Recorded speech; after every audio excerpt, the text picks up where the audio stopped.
1920 में मूक नायक,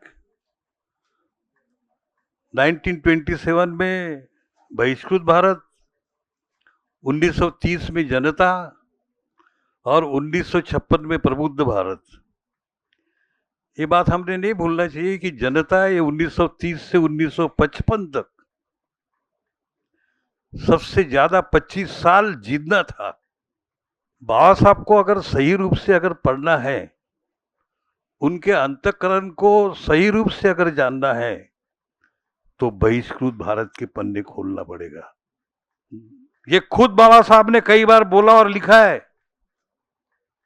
कि दुनिया का कोई भी सशक्त विचार कितना भी अच्छा हो, उसके पीछे अगर लोग नहीं हो तो वो विचार अपने आप से मर जाता है। 31 जनवरी 1920 में मूक नायक निकला और 5 जुलाई 1920 को उन्होंने हिंदुस्तान छोड़ दिया। केवल 7 महीने तो वो थे। मैं बहुत जिम्मेदारी से बात बोल रहा हूं। बाबा साहब के जीवन में अगर ये अखबार नहीं आते तो भीमराव अंबेडकर नाम का शख्स बाबा साहब कभी बन नहीं सकता था। पूरे देश भर मूक नायक अगर निकले तो अपने जीवन के आनंद की बात है, लेकिन बात यहां पर बाबा साहब के पत्रकारिता के भी चली। तो बाबा साहब के पत्रकारिता को अगर समझना है तो एक बार बहिष्कृत भारत भी पढ़े। आपको ताज्जुब रहेगा कि राष्ट्रीय स्वयं सेवक संघ के जो निर्माता है हेडगेवार, वो कांग्रेस के स्वयंसेवक दल के प्रमुख थे। कामठी कन्नान से लेके तो पूना, बॉम्बे, सभी हजारों तार कहां गए इंग्लैंड में कि हमारे सही नेता अगर कोई है तो डॉक्टर बी.आर. आम्बेडकर है। अगर वो तार नहीं गई रहती तो अंग्रेज मान्य नहीं किए होते। 29 सितंबर 1956 को दिल्ली में अपने लोगों को बाबा साहब ने बुलाया कि 15 दिन के बाद में मैं नागपुर में दीक्षा ले रहा हूं। 15 दिन के बाद में मैं हिंदू नहीं रहूंगा, मैं बौद्ध रहूंगा।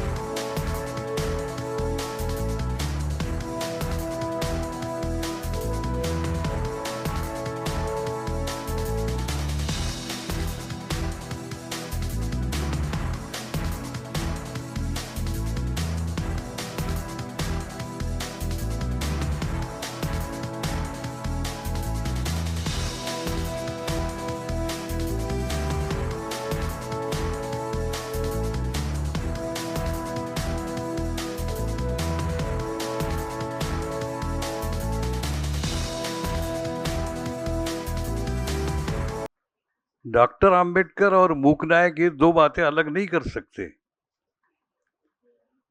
बशर्ते ठीक है कि मूक नायक बहुत ही प्यारा नाम है, इससे दिल को काफी जल्दी अंदर प्रवेश लेता है। मेरे पूर्व वक्ताओं ने यह भी बताया, वो बात सही है। 1920 में मूक नायक, 1927 में बहिष्कृत भारत, 1930 में जनता और 1956 में प्रबुद्ध भारत।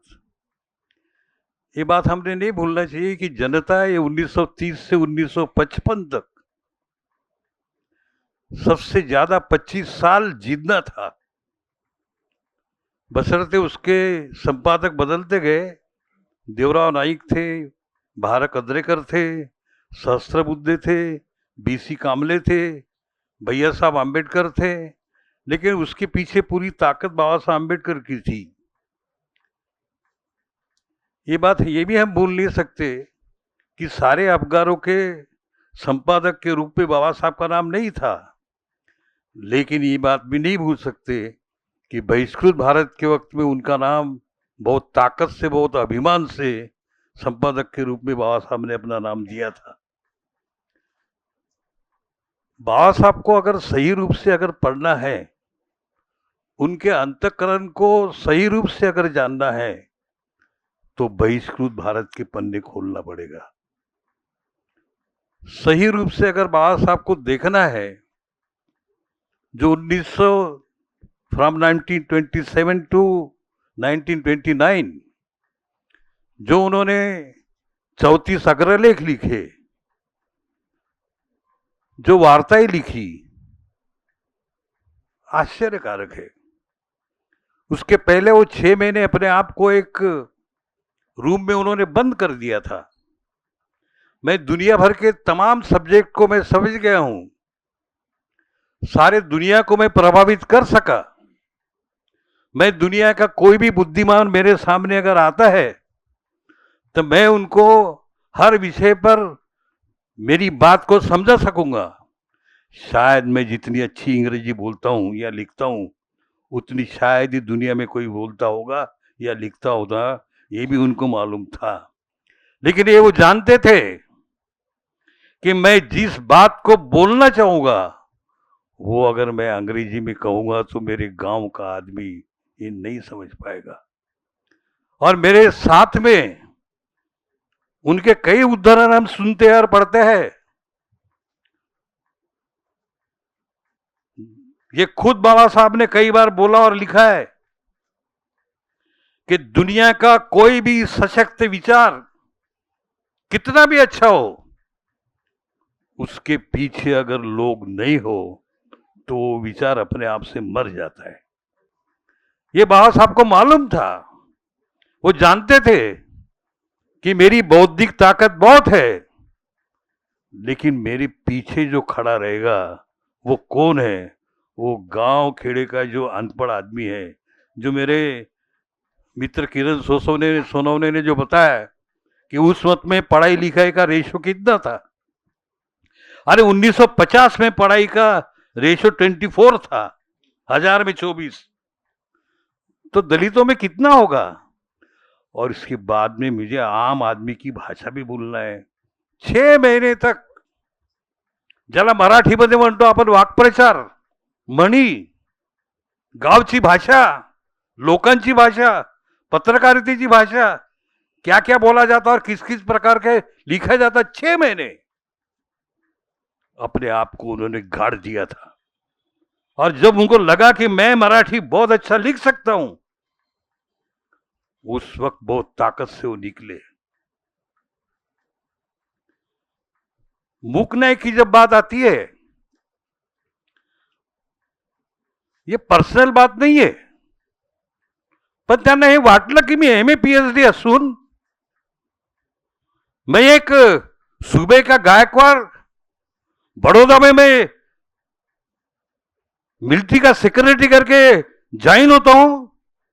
मैं ऑफिस में जाता हूं तो ऑफिस का प्यून भी मुझे फाइल नहीं देता। जिस हॉस्टल में मैं रुका हूं, पारसी का हॉस्टल, जहां मैं नाम बदल कर रुकने के बावजूद भी मुझे मारने के लिए एक 12-15 लोगों का, पारसियों का झुंड आता है और मुझे मारने दौड़ता है। क्या मतलब आता है मैं एमए पीएचडी होके? ही बात बाबासाहेब को सताती है। मला असं वाटलं म्हणजे की मी खूप सुशिक्षित झाल्याच्या नंतर मी माझी जागा प्राप्त करेन। मैं खूब पढ़ा लिखा होने के बावजूद में एक विशिष्ट सामाजिक स्तर को पा लिया है जो मैं खुशकी में था। वो तान तान मर गई बोले उस वक्त में। ये बात उनकी जो अधूरी आत्मकहानी है, वेटिंग फॉर वीसा, जो प्रकाशित नहीं हुई, वहां पर वो लिखते हैं, और जिस रात मुझे पारसी के हॉस्टल से बहुत बेरहमी से बेइज्जत होकर निकलना पड़ा,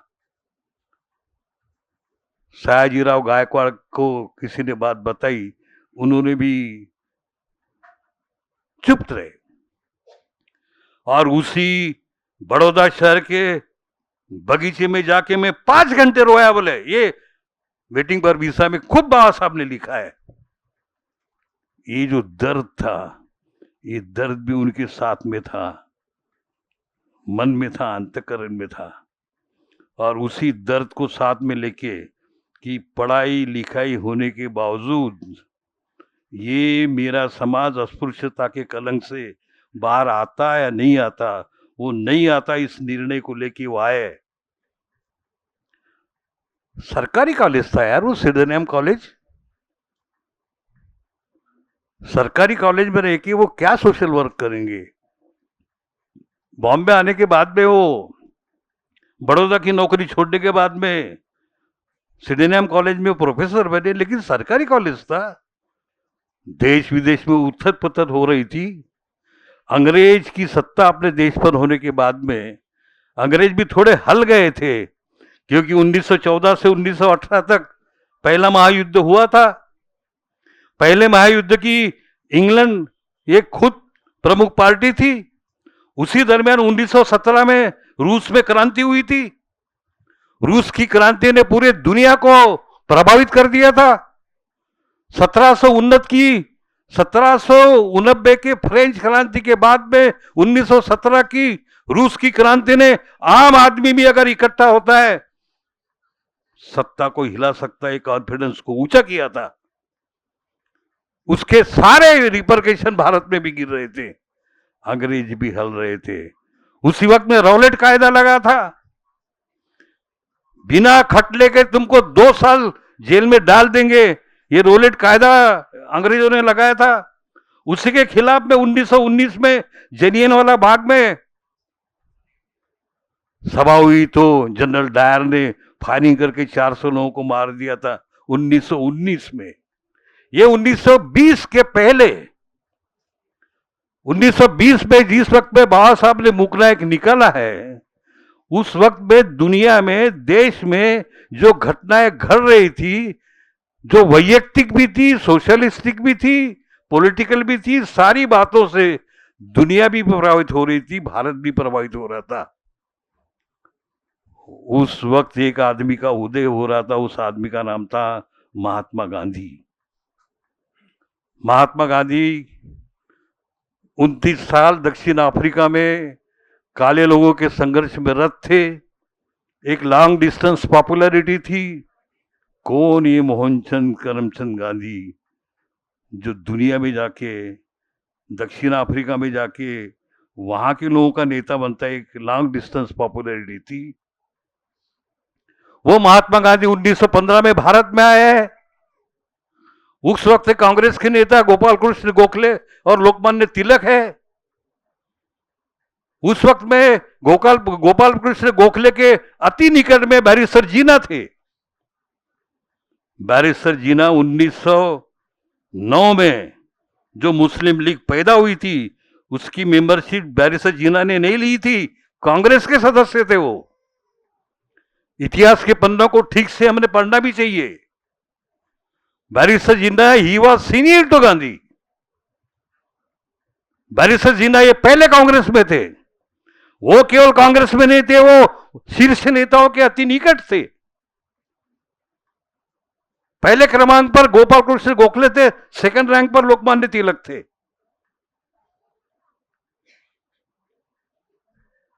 आपको ये सुनकर ताज्जुब होगा कि 1915 में गुजरात महासभा ने जब गांधी का सत्कार लिया बॉम्बे में, गुजराती होने के नाते उस सत्कार सभा के अध्यक्ष बैरिस्टर जीना थे। इससे आप बैरिस्टर जीना का भी होदा समझते हो और गांधी का भी होदा समझते हो। और बैरिस्टर जीना इसलिए अध्यक्ष थे कारण वो भी गुजराती थे।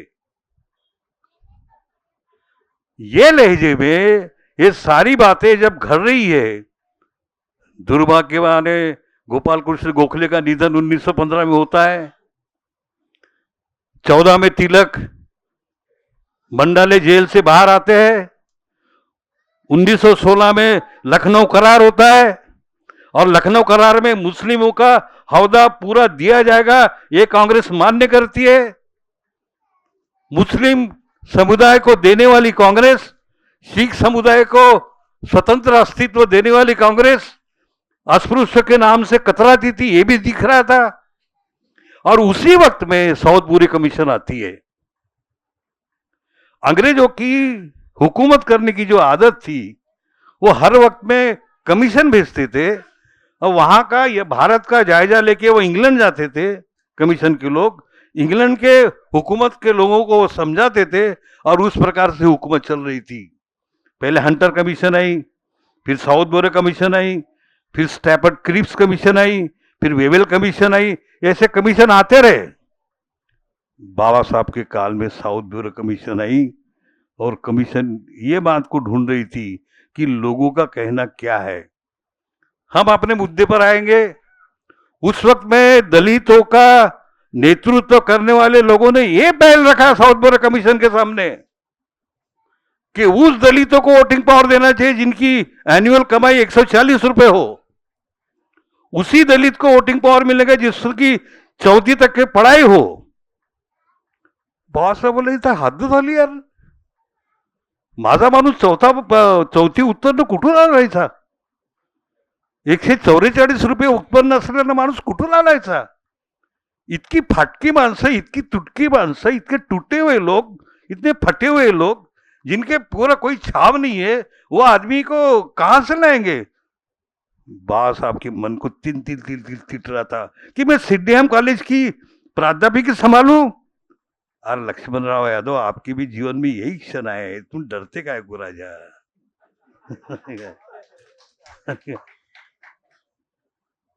उस वक्त मैं सिडनीहम कॉलेज के उसमें उस वक्त में उनके दिमाग में आया कि मैं करूं क्या? साला एमए पीएचडी होके मैं बड़ौदा में हमारे सेक्रेटरी बन के जाता हूं तो फाइल मेरे को नहीं मिलती। साले रात की नींद के लिए मैं मानूं क्या कोई होशे में रुकता हो तो मेरे को बाहर निकाला जाता है। क्या वो आदमी के दिमाग में बातें आती होंगी कि करूं तो साला करूं क्या? बाप का छत्र 1913 में चला जाता है यार। द ग्रेट रामजी आंबेडकर 1913 में चले गए। घराला पोसायचं कसं, रमाईला सांभाळायचं कसं, लेकर कसे सांभाळायचे, रहने कैसा, पेट तो साला पीछे ही पड़ा है, लोगों के आंसू भी पीछे पड़ी है, करूं तो करूं क्या? उस वक्त में उन्होंने सोचते कि नहीं, साउथ बोरो कमीशन को मैंने मालूम ताकत से अपनी साक्ष्य देना ही चाहिए। और ये उनकी जिंदगी की वो शुरुआत है कि वो ताकत से साक्ष्य देते हैं, ताकत से साउथ बोरो कमीशन को मिलते हैं और बोलते कि नहीं, पूरी वोटिंग पावर आम आदमी जैसा होता है वैसे ही शेड्यूल कास्ट के लोगों को ही मिलना चाहिए, ऊपर से उनको एक स्वतंत्र अस्तित्व भी मिलना चाहिए। अब ये मिलना चाहिए तो लोगों को इकट्ठा ही है गोमाई। अखबार के साथ राजा लोगों की विश्वसनीयता भी लगती है। ये आदमी को महापुरुष तो तुम हमने बना दिया, हम लोगों के क्रेडिबिलिटी को धुत समझते हैं, हम लोगों के विश्वसनीयता को कचरे की टोपली समझते हैं। अरे वो आदमी ने दुनिया में अगर कोई पहला काम किया होगा तो मैं लोगों के मन पे राज कैसे करूंगा ये सोचा पहले, और ये अगर मेरे को करना है तो मैं क्या करूं? मैंने ये किताब लिखा, मैंने वो किताब लिखा, मैंने वो डिग्री के लिए ये ग्रंथ लिखा, वो ग्रंथ लिखा, अरे इससे मैंने दुनिया को प्रभावित किया। पर गांव खेड़े का राम्या गोम्या चीम्या ढाम्या, ये अगर इसको मेरे पीछे लाना है तो क्या मैं उनको प्रॉब्लम ऑफ रूपी समझाऊंगा? क्या उनको मैं हुअर सुधरा समझाऊंगा? क्या उनको मैं द अनटचेबल समझाऊंगा? क्या उनको what Congress and Gandhi ji have done to the untouchables ये समझाऊंगा? उनको समझाना पड़ेगा उनकी भाषा में, उनको समझाना पड़ेगा कि डॉक्टर बी.आर. आंबेडकर के खिलाफ क्या बोला जाता है और क्या सही बात है। और इसलिए सरकारी कॉलेज का प्राध्यापक होने के बावजूद, जिसका नाम हमारे संचलन करने वाले सायरे ने जो लिया आणि एक बाईनी घेतलं, त्या बिचारा काय नाव त्यांच्या आधी बोलल्या खोबराकडे, नंदलाल पांडुरंग नंदलाल हटकर, ये वराड़ का था, ये अकोला का था, ये ग्रेजुएट था, उसकी बीबी ब्राह्मण थी लेकिन पक्का था, बाबा साहब का दोस्त था, बाबा साहब के नजदीक था। और बाबा साहब बोले मैं मूक नायक निकाल रहा हूं, उसके संपादक के रूप में नाम तेरा रहेगा, बाकी मैं सब करूंगा। और उस वक्त से वो मूक नायक निकला। ये बात सही है, 13 या 14 अंक निकले। 31 जनवरी 1920 में मूक नायक निकला और 5 जुलाई 1920 को उन्होंने हिंदुस्तान छोड़ दिया। केवल 7 महीने तो वो थे, केवल 7 महीने। और ये छोड़ते वक्त उन्होंने बाबा साहब के फिर बताया कि अगर मैंने बैरिस्ट्री की अगर पदवी नहीं लिया, माझ्याकडे सगळ्या प्रकारचे पदवी आहेत, डीएससी आहे, पीएचडी आहे, एमए आहे, पण मला स्वतंत्रपणे जर उभं राहायचं असेल, त्यांना दिसत होतं, उनके ध्यान में था Tilak barrister, Gandhi barrister, Savarkar barrister, Jinnah barrister, ये बैरिस्टर रह के ये सब कुछ करते हैं। नहीं, BR आम्बेडकर, तुझे बैरिस्ट्री करना पड़ेगा, तभी तू उनसे लड़ेगा। उनके पीछे अच्छा परिवार था, ठीक है, अंबेडकर से 8 साल बड़े सावरकर थे, अंबेडकर से 15 साल बड़े जीना थे, अंबेडकर से 22 साल बड़े गांधी थे, अंबेडकर से 35 साल बड़े तिलक थे, अंबेडकर से 25 साल बड़े गोपाल कृष्ण गोखले थे। ये बड़े थे, लेकिन ये घर के गरीब नहीं थे, जाति से भी ऊंचे थे। अरे गांधी जी के पिताजी तो पोरबंदर के दीवान थे, उस राज्य के मुख्य सचिव थे, छोटी बात नहीं है ये। बैरिस्टर जीना के खुद के माँ बाप अच्छे थे। अरे टिळकांनी माहिती है, तिलक ने सावरकर को शिवाजी शिष्यवृत्ति मिले, तिलक ने सावरकर को बैरिस्टर होने की लंदन का खर्चा मिले, जिसको शिष्यवृत्ती आपण मराठीत म्हणतो, प्रतिष्ठित शिष्यवृत्ति, शिवाजी शिष्यवृत्ति, वो मिलना चाहिए करके पहले रिकमेंड किसने किया? वो तिलक ने किए। वो जाति को जाति संभालने वाली वृत्ति भी नहीं थी। तिलक तो कभी कोर्ट में जाते नहीं थे, वो तो ट्यूशन क्लासेस लेते थे। पूरे महाराष्ट्र के ब्राह्मण समाज के लोग वकीली अगर पढ़ना है तो तिलक के पास आते थे, तिलक के पास गए, बराबर LLB की डिग्री मिलती थी। गांव खेड़े में वही वकील थे। एक जमाना था इस महाराष्ट्र में, पहले वकील कौन थे? ये ऐसे परिस्थिति में, और वो गोखले भी थे, कांग्रेस में थे, तिलक भी थे, कांग्रेस में थे, जीना भी थे, कांग्रेस में थे, गांधी भी थे, कांग्रेस में थे। कांग्रेस तो 1885 में पैदा हुई थी। कांग्रेस में जाने के बाद वो बड़े हुए, त्यांच्याकडे संघटन निर्माण नहीं करावं लागलं त्यांना, उन्होंने संगठन निर्माण नहीं किया। गांधी ने संगठन निर्माण नहीं किया, संगठन के प्रमुख बने हो।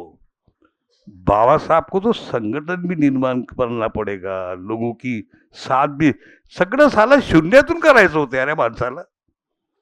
पूरा बिग जीरो था इनके पीछे, इसलिए उन्होंने हटकर को बोला कि मैं 7 महीने के बाद मुकनायक छोड़ता हूं, मेरे को बैरिस्ट्री करने को जाना पड़ेगा। और वो 7 महीने के बाद में 5 जुलाई 1920 को बैरिस्टर पढ़ने के लिए रवाना होते हैं।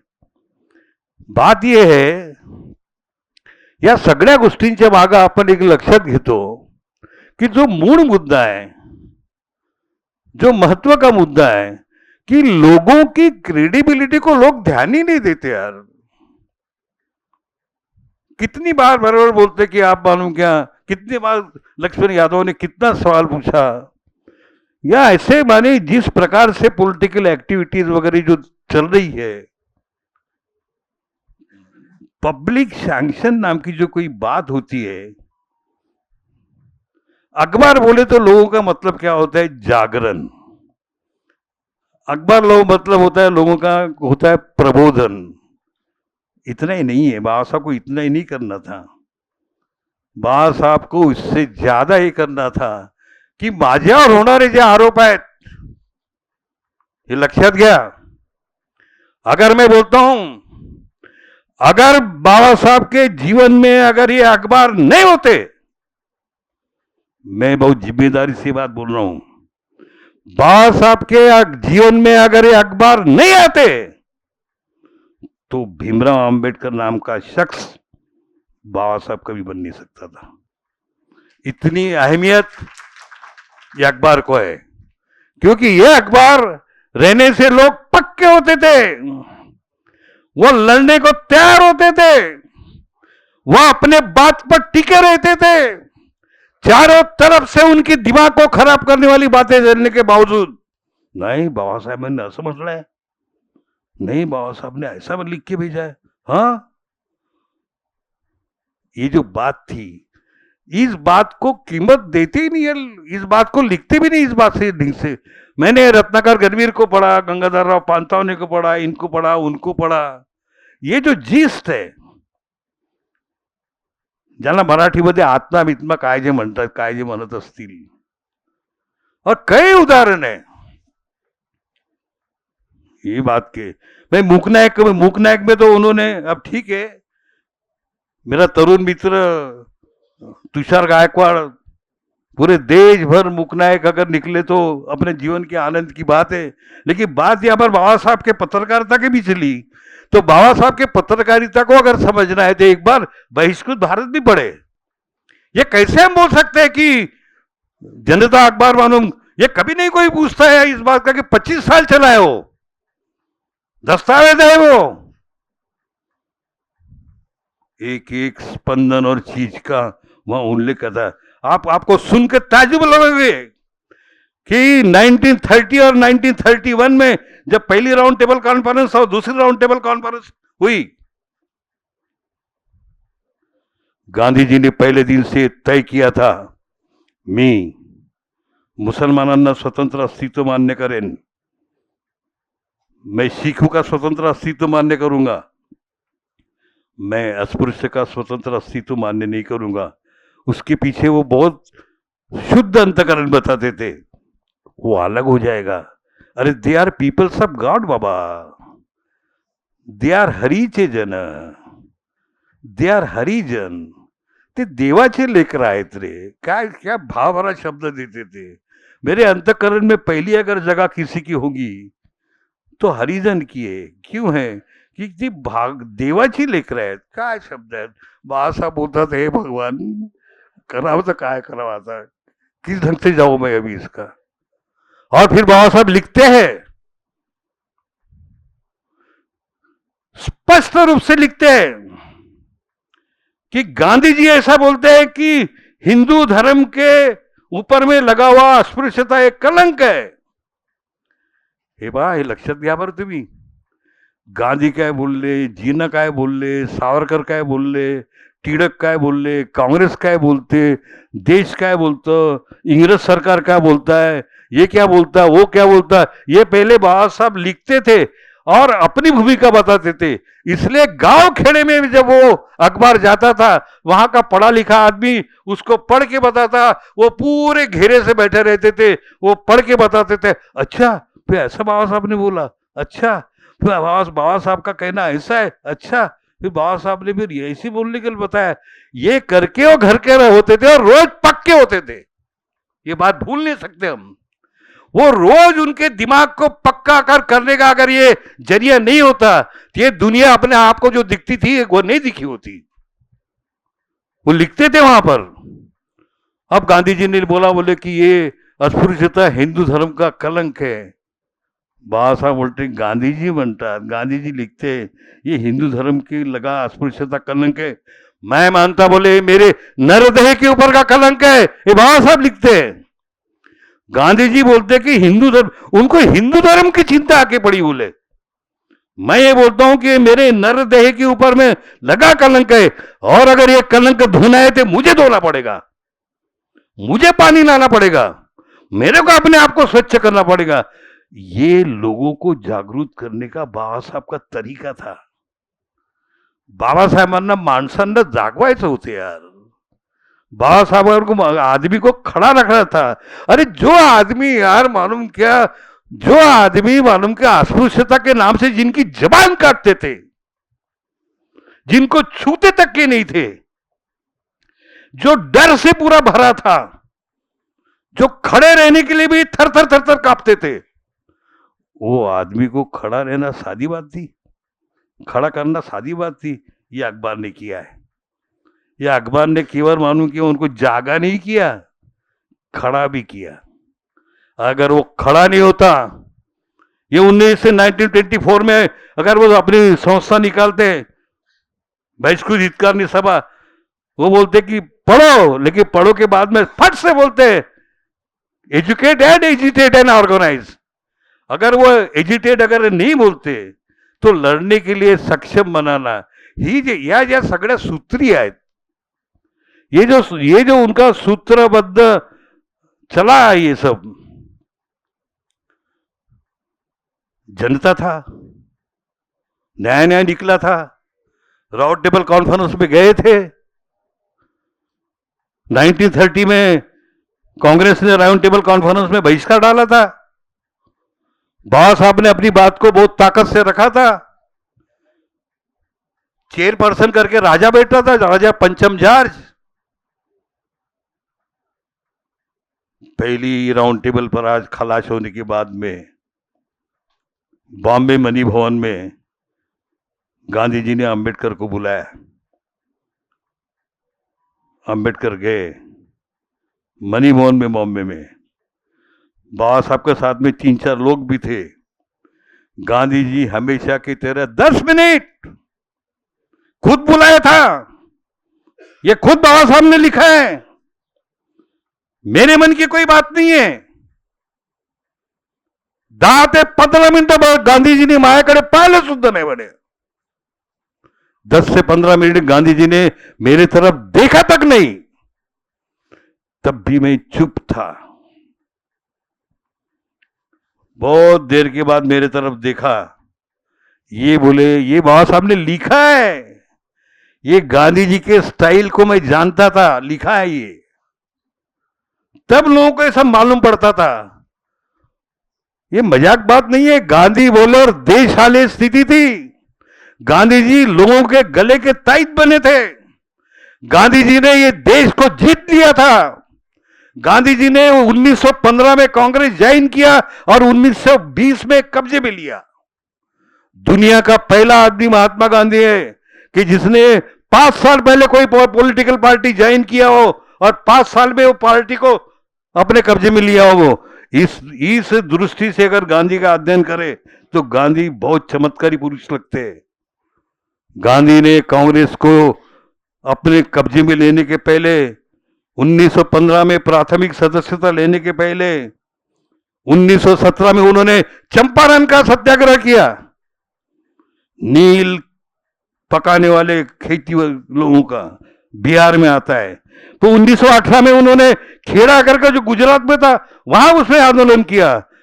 हिंदुस्तान के लोग सत्याग्रह करने वाला आदमी पहली बार देख रहे थे। सत्याग्रह ये नाम पहली बार कोई तो भी सुन रहे थे और ये गांधी जी उसका क्रिएटर था। लोगों को ऐसा लगता था कि ये गांधी जी ही कांग्रेस का नेता होना चाहिए। और गोखले 1915 में मरने के बाद में जीना के गॉडफादर कोई बचे नहीं थे। फिर मैं मजबूर होता हूं आपको बताने के लिए, यही वो शहर है 1920 में, यही वो शहर है 1920। इंडियन नेशनल कांग्रेस का यहां अधिवेशन था, ये बजाज नगर में, ये नागपुर में। आपको ताज्जुब रहेगा कि राष्ट्रीय स्वयं सेवक संघ के जो निर्माता है हेडगेवार, वो कांग्रेस के स्वयंसेवक दल के प्रमुख थे। 1920 में आरएसएस तो 1925 में उन्होंने निकाली, 5 साल के बाद। पहले तो कांग्रेस में थे। म्हणजे लक्षात घ्या की केशव हेडगेवार जे राष्ट्रीय स्वयंसेवक संघाचे निर्माते आहेत, हे 1920 ला 1920 में कांग्रेस के स्वयंसेवक दल के प्रमुख थे। वो सेवा में लगे थे। वहां बैरिस्टर जीना ने भाषण में बोलते बोलते केवल एक शब्द बोला, सी मिस्टर गांधी बोले। जैसे सी मिस्टर गांधी बोले, उसी वक्त में पिंडाल से लोग पूरे खड़े हो गए। लोकप्रियता गांधी जी ने इतनी कमाई थी कि जीना आपको गांधी नहीं गांधी जी बोलना पड़ेगा। जीना बोले नो, आई विल नॉट से, I will say him only Gandhi. नहीं, तुमको गांधी जी बोलना पड़ेगा। वो बोलता था कि मैं गांधी के सिवा दूसरा शब्द बोलूंगा नहीं। आपको ये भी सुन के ताज्जुब लगेगा कि बैरिस्टर जीना को 1920 में स्टेज छोड़ के अकेले नागपुर रेलवे स्टेशन पर जाना पड़ा। क्यों नहीं लिखता इतिहास? इतिहास के पन्नों में ताकत से बातें क्यों नहीं आते? क्यों नहीं ताकत से आती कि गांधी से सीनियर बैरिस्टर जीना थे? अकेले गाड़ी में बैठ के बैरिस्टर जीना वापस गए और फिर उन्होंने वहां पर अपने मन में शायद किया कि नए में इसका बदला लेना पड़ेगा। उसके बाद उन्होंने मुस्लिम लीग ज्वाइन किया और तुमको हमको मालूम है कि क्या क्या लफड़ा हो गया, फिर देश टूटने तक के लफड़े हो गए। इसका तो शायद जिम्मेदार गांधी है, ऐसा बोल सकते। ये जो चीजें है या सगळ्या घटना घडत असताना मैं 30 और 31 की बात आपको बता रहा था। तो राउंड टेबल कॉन्फ्रेंस में जब पहली कॉन्फ्रेंस होने के बाद में मनी भवन में, तो गांधी जी ने बाबा साहब आंबेडकर की परेड लिया यार। मैं ऐकलं है, मैंने सुना हूं B.R. आंबेडकर की आपने राउंड टेबल कॉन्फ्रेंस में मेरे खिलाफ बात की, वगैरह वगैरह वगैरह। ये सारी बात होने के बावजूद बाबा साहब आंबेडकर ने अपनी बाजू रखा और आ गए। और उसके बाद में आपको ये सुन के ताज्जुब पड़ेगा कि 1931 के सेकंड राउंड टेबल कॉन्फ्रेंस में गांधी जी पूरे ताकत से गए। गांधी जी कितने माने कैसी प्रकार की सोच रखते थे, मैं आपके सामने 1 मिनिट में बताऊंगा। गांधी जी तुम्हाला कल्पना नसेल, गांधीजींनी बाबासाहेब आंबेडकरांच्या जातीतला माणूस आपल्यासोबत घेतला। हे बा, बाबा साहब आंबेडकर जिस जाति से है वो जाति का एक महाराष्ट्र का आदमी गांधी जी ने साथ में लिया। अब तुम्हारी इच्छा होगी तो उसका नाम बताऊंगा। उसका नाम था गणेश अक्का गवई। और गणेश अक्का गवई और 4-5 लोगों को लेके गांधी जी लंदन आए। माने अंग्रेजों को प्रभावित करने के लिए गांधी जी ने क्या क्या नहीं किया। गणेश अक्का गवई राउंड टेबल कॉन्फ्रेंस में खड़े रह के क्या बोलते हैं कि राजे साहब, बाबा साहब आंबेडकर ज्या जाति से, बाबा साहब आंबेडकर जी जाति से है, उसी जाति से मैं आता हूं। अस्पृश्यों का भारत में अगर कोई सही नेता है तो वो महात्मा गांधी जी है, आंबेडकर नहीं है। बताओ। ये बताने के लिए गणेश अक्का गवई को महात्मा गांधी जी ने राउंड टेबल कॉन्फ्रेंस में लेके गया था। वो सारी बातें कॉन्फ्रेंस शाम को खलास हुई। किती कष्ट घेतले ना माणसानं। ये उगाच महापुरुष नहीं झाला हो। ये ऐसे ही महापुरुष नहीं बना। ये केवल डिग्री लेके महापुरुष नहीं बना है। ये केवल बहुत अंग्रेजों में बहुत किताबें लिख के महापुरुष नहीं बना है। इसका सही रूप से अगर कोई काम किया है तो उन्होंने जो अखबार निकाले, वो शाम को जाने के बाद में अपने होटल में दिवसभर काय झालं, एक बार जनता के वो उनके लिखे हुए वो खत पढ़ो यार एक बार, कि आज दिवसभर गांधी जी ने क्या इतरांनी कसा कसा छळ, और वो भी रिपोर्ट नहीं लिखते थे, रिले। मग गांधीजींनी मग असे डोळे काढले, मग असे बोलले, मग इंग्रज असे बोलले, मग ते तसे बोलले, मग मी अशी बाजू मांडली। हे सगळं रिले असं 5-5, 6-6 पेज, आणि ते इकडे वो इधर भेजते थे जनता में, और जनता में छपके आता था। और छपके आने के बाद में फिर लोगों को मालूम पड़ता था। जैसा लोगों को मालूम पड़ा कि गणेश अक्का गवई ने ऐसा बोला कि ये हमारा ट्रू लीडर है, ऐसा गवई ने ऐसा बोला कि ये हमारा सही नेता महात्मा गांधी है, हजारों तार कामठी कन्नान से लेके तो पूना बॉम्बे सभी हजारों तार कहां गए इंग्लैंड में कि हमारे सही नेता अगर कोई है तो डॉक्टर B.R. आंबेडकर है। अगर वो तार नहीं गई रहती तो अंग्रेज मान्य नहीं किए होते। ये सारी बातें ऐसी जुड़ी है, ऐसी वो इधर लिख के भेजे। अरे हजारों तारा हो